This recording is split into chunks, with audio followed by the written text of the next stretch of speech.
Hello friends, in this video we are going to deep dive into how exactly does the internet works, because this is the thing which we use every single day. So before we start with developing websites and web applications which can be accessible through internet, it's really important that we should understand the fundamentals of how the internet actually works.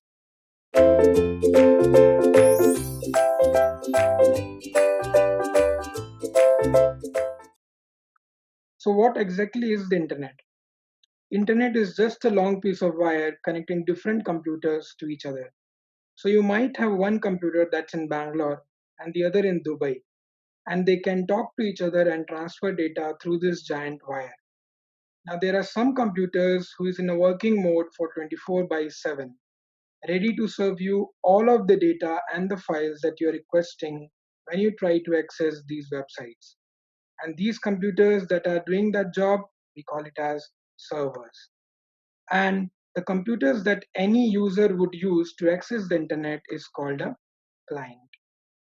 Now you can imagine a web server as a giant library that's open 24 by 7, and you can go there and at any hour of the day and request, I want to open my Facebook account, or I want to shop online on Amazon. And it would be up to serve you with all the files and data that you have requested. Now you can imagine if there is a library that's big enough to house all of these websites, then it's going to be pretty difficult to quickly locate the thing that you want out of this giant library, right? So how is this problem solved on the internet? Well, let's say that you are sitting at home on your computer and you type in google.com because you want to head over to the main Google homepage. What happens actually is your browser will send a message to your internet service provider. And what is internet service provider? These are the people who you pay to be able to access the internet. Now the message that you are sending to the ISP, which is internet service provider, is I want to see google.com, and the ISP will then relay that message to something called as DNS server. Now what is this DNS server? DNS means domain name system server, and a DNS server is essentially just like a phone book.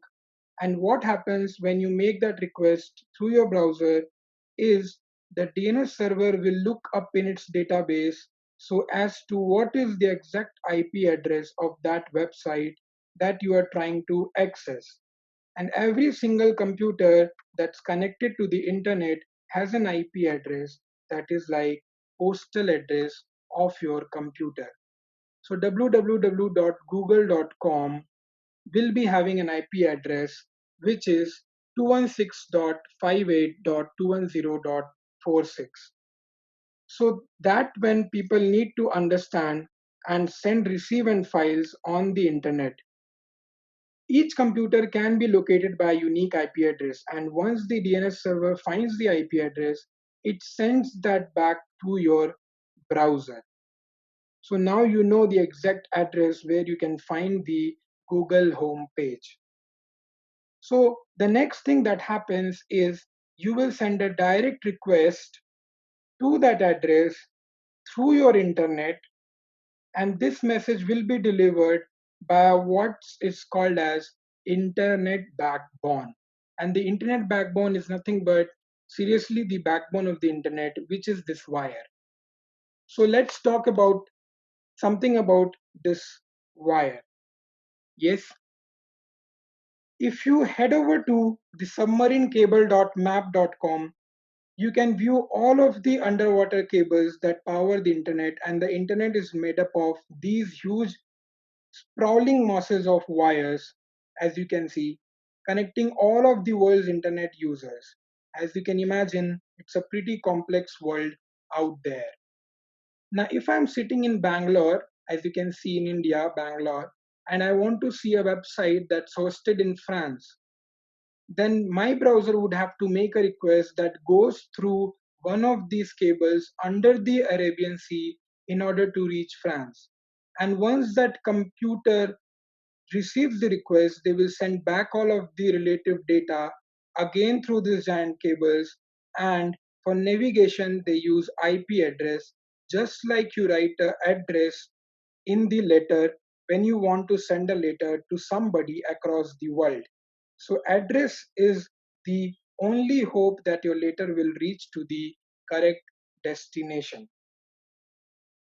So once I have gotten the IP address of the website that I wanted to access, then my browser sends another message through the internet service provider via the internet backbone to the server that is located at that address 216.58.210.46.